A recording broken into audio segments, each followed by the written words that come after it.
Dans les environs d'une des écoles publiques d'enseignement à Dakar, des élèves de divers établissements se distinguent par leur tenue.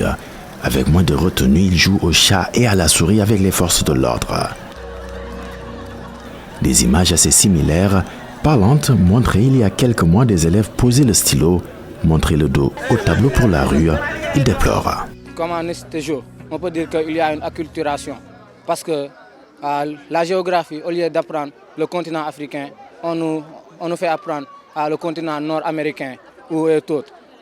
Et cela n'est pas genre, je vais dire, digne des Africains. Il vaut mieux se connaître soi-même que de connaître les autres. C'est beaucoup. On pourrait diminuer quelques leçons, par exemple, la technique des plaques et autres. Par exemple, en français, on nous apprend des œuvres qui sont au programme comme Molière, Phèdre, etc., qui ne sont pas intéressants au futur. Même les élèves de Blaise Diagne en première, ils ont fait une petite grève pour dire que le programme est trop chargé. Le ministère de l'Éducation nationale s'y engage. Un communiqué suivant ces séries de manifestations le corrobore. Une révision des programmes scolaires et plus largement des curricula devrait concerner le préscolaire, l'élémentaire, le moyen, le secondaire, l'éducation de base des jeunes et des adultes, y compris les DARA. Une décision qui suscite des interrogations. Qu'est-ce qu'ils veulent faire en réalité? Parce que c'est bon de dire réformer les programmes, mais dites-nous qu'est-ce qu'ils veulent faire? Est-ce qu'ils veulent répondre à la demande des élèves qui disent que les programmes sont pléthoriques, encyclopédiques, donc il faut diminuer? Ils peuvent couper. Exemple, prenez le programme d'histoire et de géographie en terminale. Ils peuvent couper des chapitres. Je crois que ça peut se faire. Ou bien ils veulent réformer en profondeur. Il faut qu'ils disent qu'ils dégagent de façon très claire leur intention et l'objectif qui est visé. S'ils ne le font pas, ça va être une réforme de plus. Depuis son accession à la souveraineté internationale, le Sénégal a connu 5 réformes dans le secteur de l'éducation, avec différentes approches, les unes aussi différentes que les autres. L'approche par les contenus à l'approche par les compétences en passant par la pédagogie par les objectifs. Le deuxième n'est pour le moment pas mis en œuvre dans les établissements, renseigne l'ancien directeur de l'enseignement élémentaire, un des principaux acteurs de cette réforme. Quand on réformait le curriculum approche par les compétences, c'était tout à fait nouveau. Il y a eu le volet écriture des programmes, il y a eu le volet formation des enseignants, mais c'est la formation des enseignants qui n'a pas été menée selon les exigences de l'implémentation d'une réforme. On a fait des formations de 5 jours, et puis il n'y a pas eu le suivi qu'il fallait. On n'a jamais évalué ça jusque-là. Voilà pourquoi les enseignants, quand vous allez dans les classes, nous qui sommes inspecteurs de formation, qui avons fait les classes et tout ça, nous avons constaté que dans les classes aujourd'hui, même de l'élémentaire, allez voir ce que les enseignants font. Ils font tout sauf de la pédagogie fondée sur une approche par les compétences. Ce curriculum, il n'est même pas encore ancré effectivement dans les classes et on veut réformer.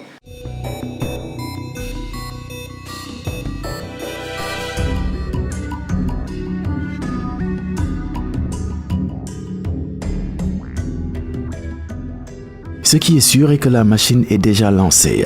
L'inspection générale de l'éducation et de la formation en charge du pilotage de cette révision informe que le processus est en bonne voie sans en dire plus. La première étape, en cours d'ailleurs selon la même source, devrait permettre la mise en place d'un dispositif organisationnel et le diagnostic des curricula actuels.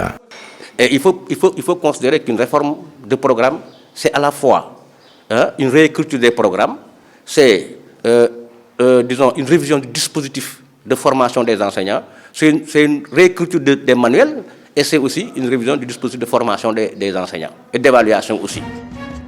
Entre autres impératifs qui nécessitent une mobilisation des ressources qui dépassent le milliard. La dernière a coûté plus de 12 milliards. Se pose le débat sur la souveraineté de l'éducation dès lors que ce sont des bailleurs étrangers qui financent. Un sujet tabou au ministère de l'Éducation nationale pour le moment de se concentrer sur les valeurs à devoir mettre en exergue dans les classes. Des figures comme Cheikh Ahmadou Bamba, comme Cheikh Anta Diop, comme par exemple Aline Sitoé Diatta ou bien Ndata Yalla, certains élèves ne les connaissent pas bien. Donc, il va falloir que l'on fasse un changement pour que ces figures historiques soient plus connues par nos jeunes afin que celles-ci leur servent de référence. Et tant que les jeunes Sénégalais n'ont pas ces valeurs, on ne les inculque pas ces valeurs, qui sont celles de nos devancières, ça pose problème.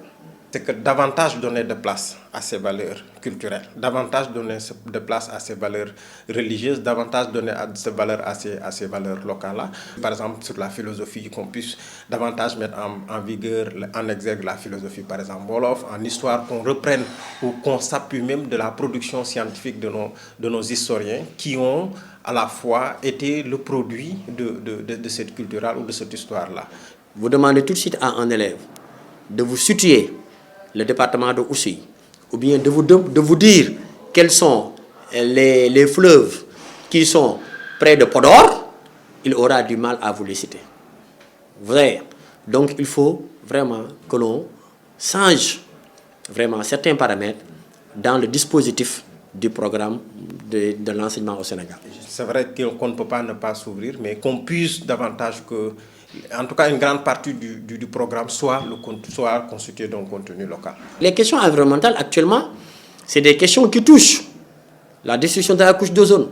Donc, il faut intégrer tout ça dans un système pour qu'on puisse aller vers les nouveaux challenges.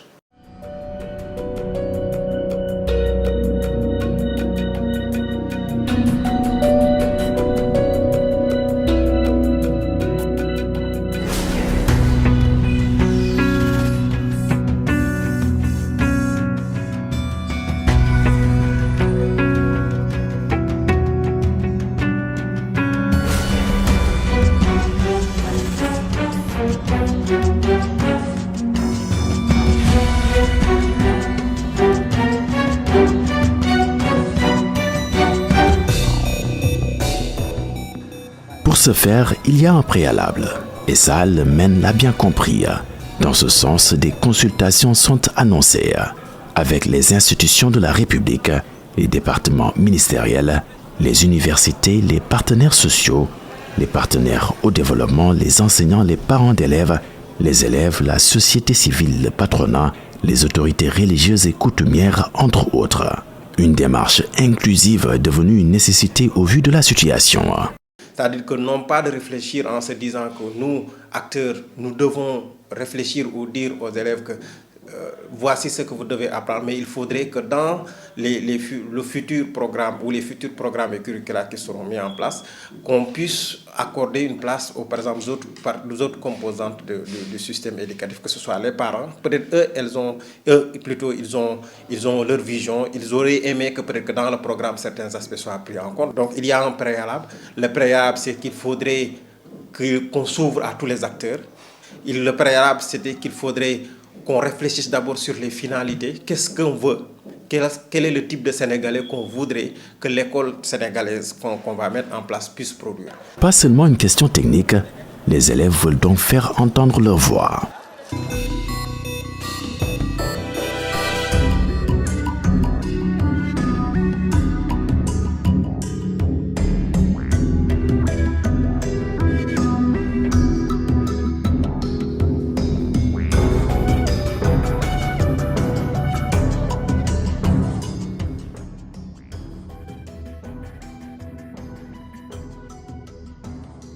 J'espère un changement de programme vis-à-vis, on va s'adapter aux élèves et à notre modèle économique et ne pas suivre les Européens dans leur démarche. Par exemple, de nous préparer dans le futur comment avoir de l'argent dans certains business comme le trading, comme le font les Européens, le e-commerce, etc.